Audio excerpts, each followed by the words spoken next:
एक छोटासा किस्सा शेअर करावासा वाटतोय. फार महत्वाचा आहे नाही ते तुम्हीच ठरवा. काल असं झालं की माझी कामं जरा लवकर आटोपली आणि कबीरचा होमवर्क झाला आणि आता जरा थंडी पडलेली आहे.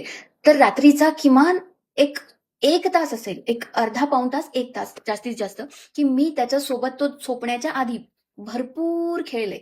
फार काही विशेष ठरवून आम्ही खेळलो नाही, पण लेटल्याच त्याला त्याच्यासोबत मस्ती करणं, त्याच्यासोबत काही पझल्स खेळणं किंवा एकमेकांना वेगवेगळ्या कॅरेक्टरची ऍक्टिंग करून दाखवणं आणि हसवणं, किंवा कोण आधी हसणार नाही असा गेम खेळणं.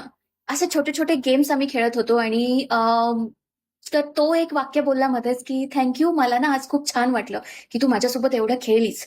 थोडक्यात मला हे सांगायचं आहे, की कामाच्या नादात आणि अ, बऱ्याच गोष्टी आपल्यावर जबाबदारी म्हणून पडलेल्या असतात, मान्य आहे. पण जेव्हा तुम्ही आवर्जून थोडा का असेना वेळ छोट्या माणसांसाठी काढता, तर त्याची व्हॅल्यू आपल्याला जी वाटते त्याच्यापेक्षा कैक पटीनं अधिक असते. त्याच्यामुळे त्यांचा इमोशनल कप भरतो आणि लेकरू खूपच एनर्जेटिक, व्हॅल्युएबल आणि प्रेमानं ओतप्रोत फील करायला लागतं. त्याचं कॉपरेशन तुमच्यासोबतचं वाढायला लागतं. त्याचं बॉन्डिंग तुमच्यासोबतचं स्ट्रॉंग व्हायला लागतं.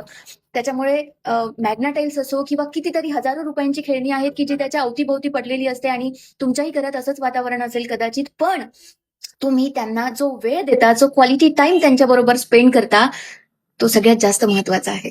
आणि ह्याचा परिणाम असा झाला, की आज सकाळी शाळेसाठी जेव्हा तो उठला, तर अजिबात टँट्रम्स नाही, रडारड नाही आणि मला म्हणाला, की "मा, आज मी म्हणालोच नाही बघ, की मला अजून 5 मिनिटं झोपू दे," असं.